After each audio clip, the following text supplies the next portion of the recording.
Praise God, purihin po ang Panginoon. Muli po, ako po si Pastor Ron Yepes na bumabati po sa inyo. Magandang araw po sa inyong lahat and advance Merry Christmas and Happy New Year. Patuloy po nating maranasan ang pag-ibig at ang pagkakaisa para po sa ating lahat.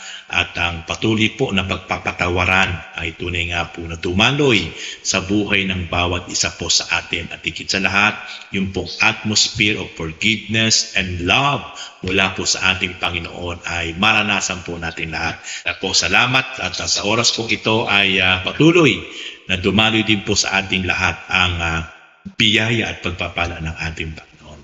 Ako po'y lubos na nagpapasalamat sa inyong lahat, mga giliw ko po, mga talagang tapat na taga-subaybay sa ating pong programa na wala pong humpay sa patuloy po na pagsuporta sa ating pong programa. Salamat po at nababasa ko po yung inyo pong mga comment. Araw-araw ito po yung aking pong check yung pong ating comment box sa ating pong YouTube. Kapag tayo po yung mga libre sa oras at ito po yung aking pong personal na talagang binabasa at sinasagot isa-isa yung po mga comment niyo po.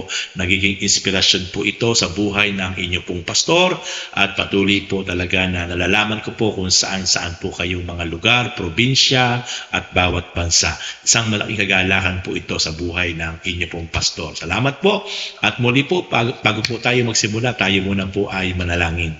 Lord, salamat po sa oras na ito, Father God. Patuloy na kami po ay nagpupulit nagpapasalamat sapagkat meron po kaming kalayaan na makapag-aral, makapakinig ng inyong buhay at makapangyarihan salita. Meron pong kalayaan ng inyong lingkod na maipahayag, Panginoon, ma-spread out, Lord, ang inyong pong salita upang magdulot ng kalakas at pagpapala sa buhay ng bawat isa, saan man silang panig ng bansang Pilipinas, Luzon, Visayas, Mindanao, and even saan man pundako ng mundo, Father God, anumang kontinente, sila po'y naaabot ng programang ito, Father God. Salamat po. Muli po, hiling ko po't dalangin na patuloy na pangunahan niyo po sa mana inyong lingkod upang patuloy po minsan pa ay maging daluyan ng pagpapala at kalakasan.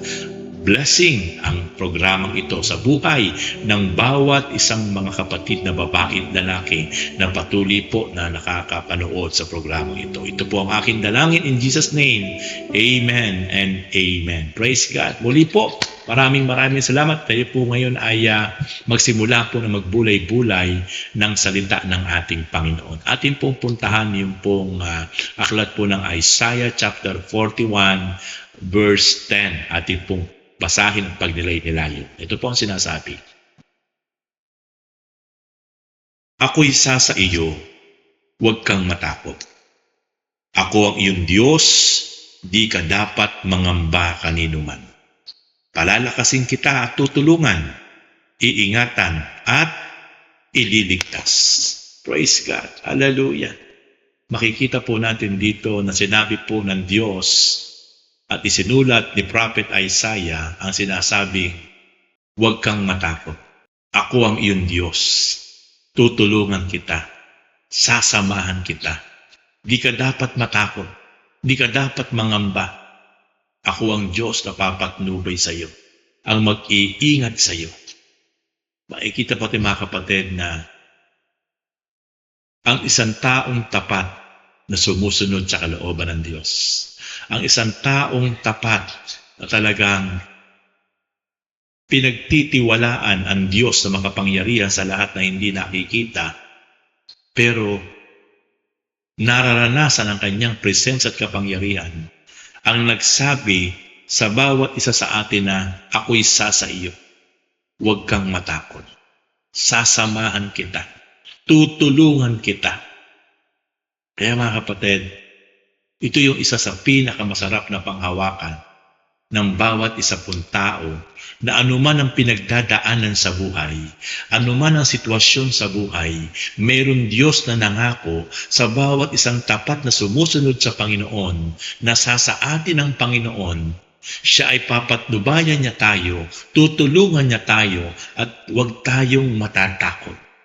Anuman ang ating kinakaharap na laban, anuman ang ating kinakaharap na sitwasyon, anuman ang ating kalagayan sa buhay, pero sinabi ng Diyos, ako'y sa iyo. Huwag kang matakot, sasamahan kita, tutulungan kita. Ako ang iyong Diyos, hindi ka dapat matakot. Praise God. Glory to God. Kaya po napakalaki pong advantage sa buhay ng bawat isang taong tunay na nakakilala, tunay na nakasumpong sa ating Panginoong Hesukristo. Talagang nagkaroon ng matibay at malalim na relasyon pananampalataya sapagkat may pangako ang Diyos. Hindi kita iiwan ni pababayaan man. Kaya kapatid, napakapalad mo sapagkat sa oras na ito ay ikaw ay ngayon ay naka-tune in sa programang ito.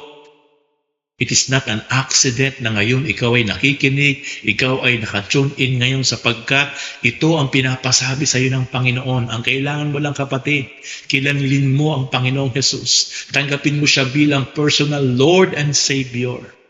Ang Panginoong Jesus na napako doon sa ibabaw ng Mount of Calvary, sa krus, pinatay, pinarusahan. Pero after 3 days, muli siyang nabuhay. And then, 4 araw pa siyang nanatili sa lupa. After 40 days, siya'y bumalik sa langit at ang sabi niya, ako'y babalik. Ipaghahanda ko lang kayo ng matitirhan at kapag nakahanda na, babalikan ko kayo sapagkat kung saan ako naroon ay doon din kayo. Kapatid, yan ay sinabi lamang ng Panginoon hindi sa lahat ng tao kundi sa bawat isang taong tunay na tatanggap at mananalig sa kanyang sasampalataya at mamumuhay ng may katapatan, susunod sa kanyang kalooban. Iyang mga taong iyan ang babalikan ng Panginoon. Kaya sa oras na ito, mapalad ka sapagkat isa ka na mapapabilang sa babalikan ng Lord sapagkat sa oras na ito, tatanggapin mo, kikilanlin mo ang Panginoon ng iyong buong puso, buong lakas, buong kaluluwa at buong pag-iisip at magpapatuloy kang mamuhay ng mayroong pananampalataya at kapakumbaba at katapatan sa ating Panginoon Diyos sa pamamagitan ng ating Panginoon Kristo. Ano pa ang sabi ng Panginoon dito sa Isaiah chapter 41 verse 13? Ako si Yahweh na iyong Diyos, ang siyang nagpapalakas sa inyo. Ako ang may sabing huwag kayong matatakot at tutulungan ko kayo. Kapatid, ito ang sabi ng Panginoong Diyos sa Isaiah 41 verse 13. Ako si Yahweh na inyong Diyos, ang siyang nagpapalakas sa inyo at nagsasabing huwag kayong matatakot sapagkat tutulungan ko kayo.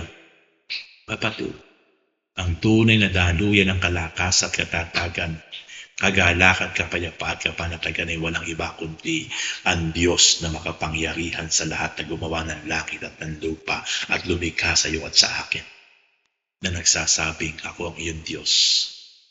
Huwag kang matatakot. Tutulungan kita. Sasamahan ko kayo. Kapatid, God is always with us. Ito'y pangako ng Panginoon. Kapag ang Diyos ang nangako, ito'y tutuparin niya 101%. Hindi sa gaya ng tao kung mangako. Kaya kapatid, kung sinabi ng Diyos na huwag tayo matakot, don't be afraid. Do not be fear. Huwag kang matatakot. Sapagkat sabi ng Diyos, siya ang tutulong sa atin. Siya ang gagabay sa atin. Siya ang papatnubay sa atin. Hindi tayo dapat matakot. Ano mang pinagdadaanan mo ngayon, ano man ang problema mo ngayon, ano man ang gumugulo sa isip at puso mo, ano man ang mga discouragement mo sa buhay, nawawalan ka man ng pag-asa, ang sabi ng Panginoon, huwag kang matatakot. Tutulungan ka ng Panginoon. Sasamahan tayo ng Panginoon. Ang kailangan lang natin, magpatuloy tayo sumusunod sa kalooban ng ating Panginoon. Magtiwala at manampalataya sa Kanyang mga pangako, sa Kanyang magagawa sa ating mga buhay. Kapatid, sa oras na ito, hindi isang aksidente na ngayon ay nanonood ka sa programang ito. Kung ngayon ka pa lamang naka-tune in sa programang ito, I tell you kapatid, it's not an accident. This is the plan of God for you sa iyong buhay. May magandang plano ang Diyos sa buhay mo, kapatid. At kailangan mo lang magpatuloy ka, sumunod ka, patuloy kang humakbang, patuloy mo siyang hanapin with all your heart, with all your strength, with all your soul and mind. At yung pangako ng Diyos ay mararanasan mo sa iyong buhay. Sige kapatid, pumikit ka, imuko ka, at tayo ay manalangin, ipagpipray kita kapatid. Panginoon, salamat sa oras pong ito, Father God, at ako po'y naniniwala, Lord, na tunay nga po, Lord, meron kayong magandang plano ngayon sa buhay ng aking kapatid na ito, na ngayon po ay nakayukod, pakapikit, at sumasang-ayon po sa panalangin ito. Dalayan ko po, Father God, Lord, na gumalaw kayo sa kanyang buhay, kumilos po kayo sa kanyang buhay, O God. Maranasan po niya, O God, Lord, ang inyong divine intervention by the power of the Holy Spirit, O God, Lord. Patuloy niyo pong ibukas ang kanyang puso, isip, spiritual heart and minds, O God. At maranasan po niya ang kasabikan at kauhawan, Lord, na magpuri, sumamba, magpasa ng inyong salita at makinig at mag-aral ng inyong buhay at makapangyarihan salita upang, Lord, patuloy po niyang maranasan, Lord God, Panginoon, ang empowerment, Panginoon, God, Lord, ang restoration and revival sa buhay niya.